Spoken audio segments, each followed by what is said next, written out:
5월 21일 수요일 말씀으로 시작하는 아침입니다. 기도하시겠습니다. 하나님, 우리가 십자가의 사랑으로 모든 허물이 덮어졌습니다. 주님께서 우리의 모든 수치와 허물을 담당하시고 우리의 죄를 담당하시고 모든 것을 완벽하게 우리를 구원해 주셨습니다. 그 예수님 따라가는 오늘이 되게 하여 주시옵소서. 감사드렸고 예수님의 이름으로 기도드립니다. 아멘. 오늘 창세기 9장 18절로부터 29절까지 말씀 같이 보시겠습니다. 방주에서 나온 노아의 아들들은 셈과 함과 야벳이며 함은 가나안의 아버지라. 노아의 이 세 아들로부터 사람들이 온 땅에 퍼지니라.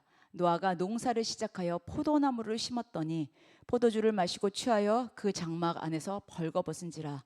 가나안의 아버지 함이 그의 아버지의 하체를 보고 밖으로 나가서 그의 두 형제에게 알림해 셈과 야벳이 옷을 가져다가 자기의 어깨에 메고 뒷걸음질을 쳐 들어가서 그들의 아버지의 하체를 덮었으며 그들이 얼굴을 돌이키고 그들의 아버지의 하체를 보지 아니하였더라.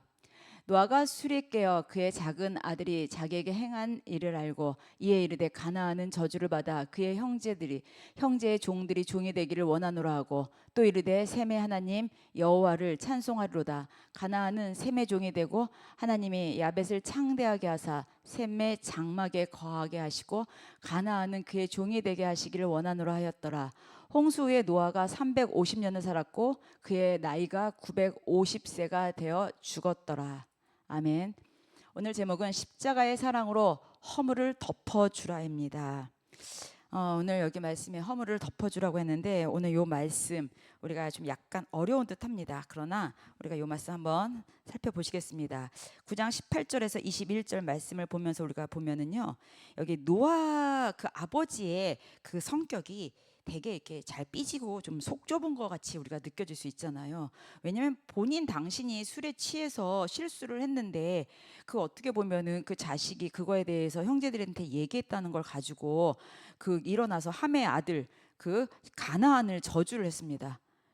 어떻게 부모가 자기의 실수를 해가지고 그것을 자식한테 떠넘기는 거 좀 그렇게 비춰질 수가 있죠.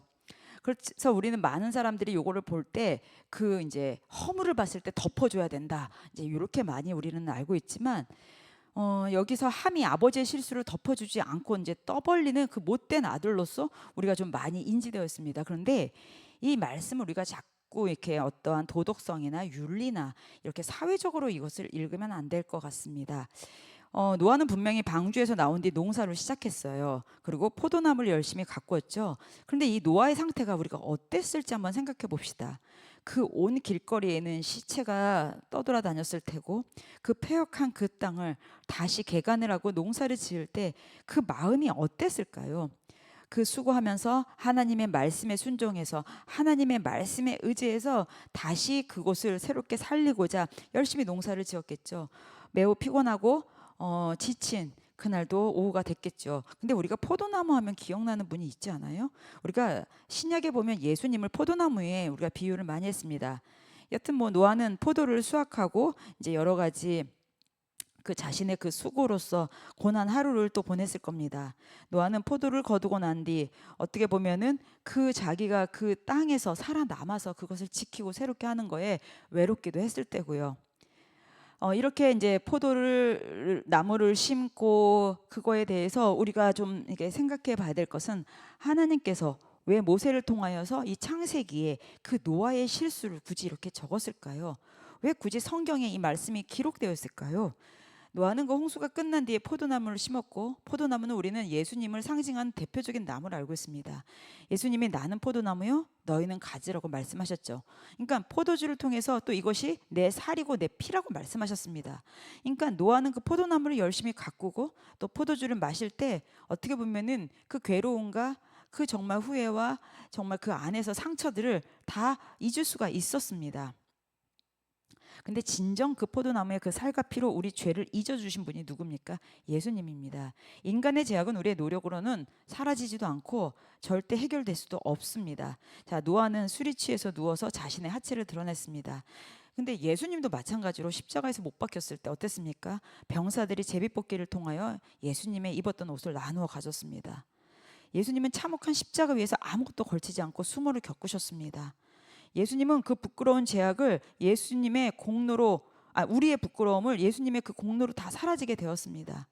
그러니까 이것은 단순하게 수치를 덮는 문제가 아니라 그 우리가 노아의 그 당대 의인이라고 했었던 것부터 하면은 하나님께서 계속 노아의 이것을 상징적인 예수님의 예표로 말씀하시는 것을 알고 있었습니다. 함은 아버지가 장막에서 벌거벗고 있는 것을 보았고 너무 놀라서 밖에 나가서 형하고 동생한테 이제 그것을 전달했죠.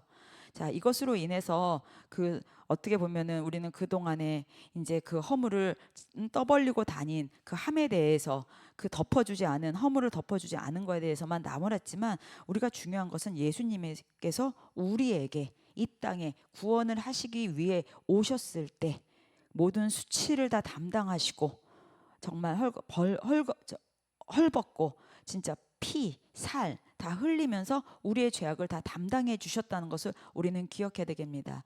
노아는 여기서 사람이기 때문에 괴로움을 잊지 못해서 포도주를 먹고 쓰러졌지만 예수님은 당신의 실수로가 아니라 우리의 죄 때문에 그곳에서 그 모든 것을 이루시고 죽으셨습니다. 노아는 술에 취해서 자신의 수치로 모습을 우리가 볼 수 있지만 우리는 거기서 볼 수 있는 것은 우리의 수치로, 우리의 죄로 예수님께서 대신 담당해 주셨다는 거죠.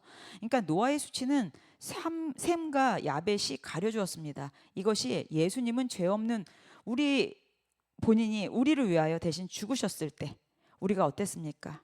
그것으로 인해 우리가 구원받았잖아요. 여기서 그 말씀을 예표하고 있다고 볼 수 있습니다. 자, 그래서 노아는 왜 자신의 실수를 덮어주지 않은 함에게 노하지 않고 그의 아들들을 또 저주했을까요? 왜냐면은 함을 저주해야 되는데. 그런데 여기 18절에서 22절에 보면 두 번이나 강조하는 말씀이 있습니다. 그러니까 또 이렇게 보면은 하나님이 약속 때문이라는 견해가 있는데요. 하나님은 노아와 그의 아들들을 축복하셨습니다. 그러니까 하나님은 그 자녀들을 분명히 축복하셨습니다. 그러니까 노아는 함의 행동이 괘씸했지만 함이 이미 하나님께 축복을 받았기 때문에 그 하나님의 약속을 또 철회할 수가 없었던 것도 볼 수 있고요.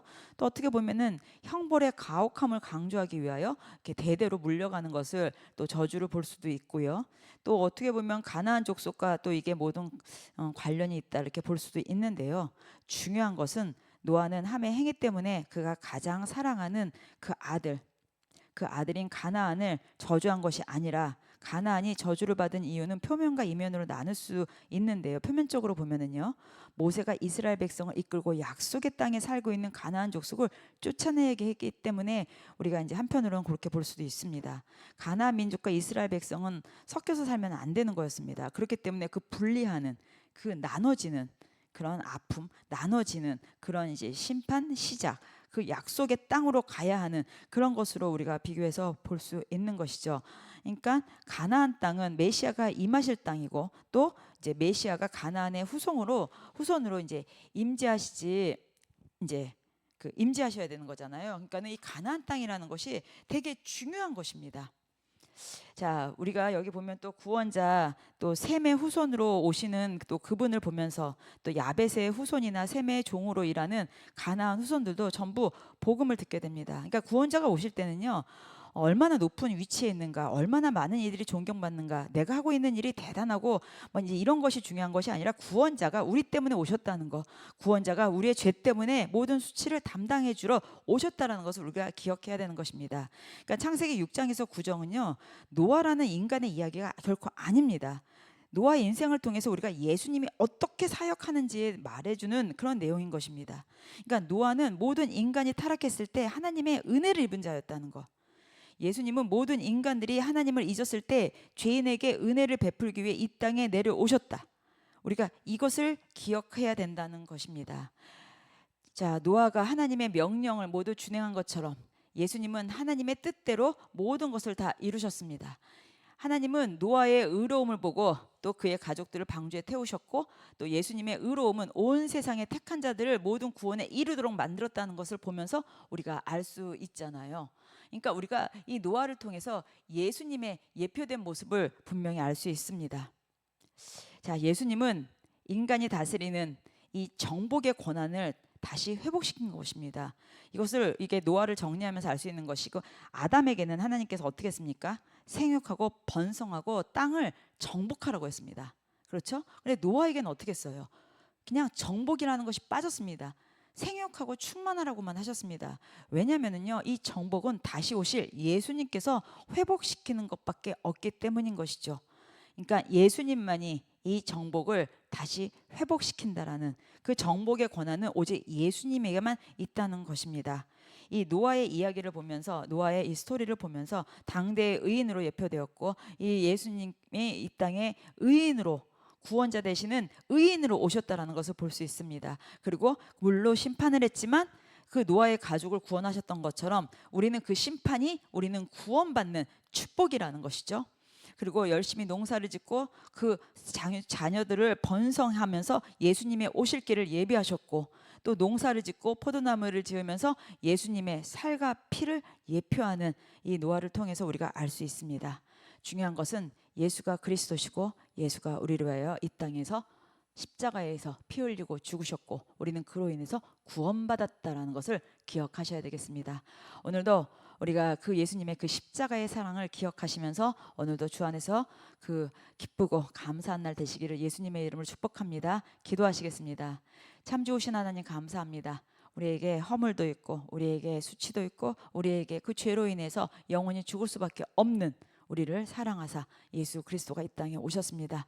우리가 예수 그리스도를 절대로 놓치지 않고 잊지 않고 기억하고 주님을 찬양하는 저희 성도님들 되게 하여 주시옵소서. 귀하고 복된 날 주님 손에 모든 것을 올려드렸고 감사드리며 예수님의 이름으로 기도드립니다. 아멘. 오늘도 주 안에서 승리하시고 희망차고 복된 하루 되십시오. 기도하시겠습니다.